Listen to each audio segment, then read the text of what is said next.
ಶಿಕ್ಷಕರನ್ನು ಹೊರತುಪಡಿಸಿ ಬೇರೆ ಇಲಾಖೆಯೊಳಗೆ ಸಿಕ್ಕಾಪಟ್ಟೆ ಕೆಲಸ ಮಾಡೋರ್ದಾರ. ಅದರ ಜೊತೆಗೆ ತಮ್ಮ ಸರ್ಕಾರದೊಳಗೆ ದಯವಿಟ್ಟು ನಿರುದ್ಯೋಗ ಭತ್ಯೆ ಅಂತೇಳಿ ಪದವೀಧರಿಗೆ ತಾವು ಕೊಡ್ತಾ ಇದ್ದೀರಿ. ಪ್ರತಿ ಹಳ್ಳಿಯೊಳಗೆ ಸುಮಾರು 200 ಮಕ್ಕಳು ಅಥವಾ 100 ಯುವಕರು ಪದವೀಧರ ಭತ್ಯೆಯನ್ನು ಪಡೆಯಾಕ್ತಾರೆ. 3,000 ರೂಪಾಯಿ.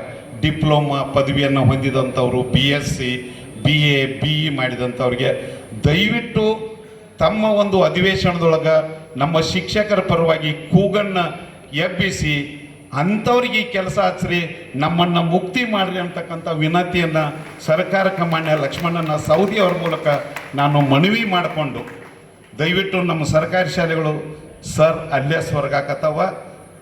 ಇವತ್ತಿನ ಗಣತಿ ಹೆಂಗೆ ನಡೆದೈತೆ ಅಂತ ಸರ್, ಹುಡುಗರಿಗೆ ಬೋರ್ಡ್ ಮೇಲೆ ಬರೆದ ನಾವೊಂದು ಮೊಬೈಲ್ ತೊಗೊಂಡು ಕೂತು ಬಿಡೋದು ಸರ್.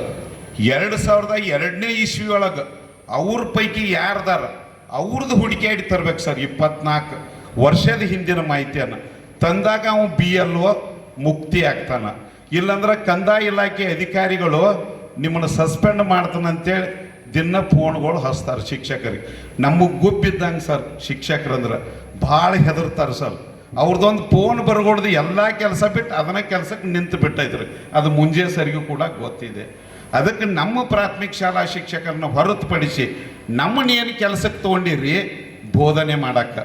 ಹೆಂಗ್ರಿ ದಬಾಡಿ ಅವರು ಬೋಧನೆ ಮಾಡಕ್ಕೆ ಮಾತ್ರ ನಮ್ಮನ್ನು ತೊಗೊಂಡಿರಿ, ಬೋಧನೆ ಮಾಡಕ್ಕೆ ಬೇಡ್ರಿ, ಬೇರೆ ಕೆಲಸ ಬೇರೆದವ್ರಿಗೆ ಹಚ್ಚ್ರಿ ಅಂತಕ್ಕಂಥ ಮಾತನ್ನು ತಮ್ಮಲ್ಲಿ ಅತ್ಯಂತ ಮನಪೂರ್ವಕವಾದಂಥ ಇಡೀ ಅಖಂಡ ಶೈಕ್ಷಣಿಕ ಜಿಲ್ಲೆ ಇವತ್ತಿನ ರಾಜ್ಯ ಸಹಕಾರ್ಯದರ್ಶಿ ಹುದ್ದೆ 3 ಸಾವಿರ ಈ ಥರದ ಬರೀ ನಾವು ಈ ಜಾತ್ರೆಗೆ ಸರ್ತಿ ಬಿಡ್ಲಾರ್ದ ಹೊರಗಳಿಗೆ ಮೇಯ್ಸ್ದಂಗೆ ಆಗಾಕತ್ತೈತಿ. ಅದಕ್ಕೆ ಅಷ್ಟೇ ಅವ್ರ ಕಡೆಯಿಂದ ಕೆಲಸ ತಗೊಳ್ಳುವಂಥ ಒಂದೇನು ಸಲಹೆಯನ್ನು ಕೊಟ್ಟಿರಿ. ಇದನ್ನು ಶಿಕ್ಷಣ ಸಚಿವರಿಗೂ ಮಾತಾಡ್ತೀನಿ ಮತ್ತು ಮುಖ್ಯಮಂತ್ರಿಗಳಿಗೂ ಮಾತಾಡ್ತೀನಿ. ಇದನ್ನು ಆ ಒಂದು ಸ್ಟೈಪೆಂಡ್ರಿ ತಗೊಳ್ತಕ್ಕಂಥ ವಿದ್ಯಾರ್ಥಿಗಳ ಮುಖಾಂತರ ಈ ಒಂದು ಕೆಲಸವನ್ನು ಅವ್ರ ಮುಖಾಂತರ ಮಾಡಿಸಿದರೆ ಅದು ಒಳ್ಳೆಯದಾಗ್ತಕ್ಕಂಥ ಒಂದು ಸಲಹೆಯನ್ನು ನೀವೇನು ಕೊಟ್ಟಿರಿ. ಈ ಸಲಹೆಗೆ ನನ್ನ ಸಂಪೂರ್ಣವಾಗಿರ್ತಕ್ಕಂಥ ಬೆಂಬಲ ಇದೆ ಅಂತಕ್ಕಂಥ ಮಾತನ್ನು ಈ ಸಂದರ್ಭದಲ್ಲಿ ಹೇಳಿ ಈ ಕಾರ್ಯಕ್ರಮಕ್ಕೆ ನನ್ನನ್ನು ಪ್ರೀತಿಯಿಂದ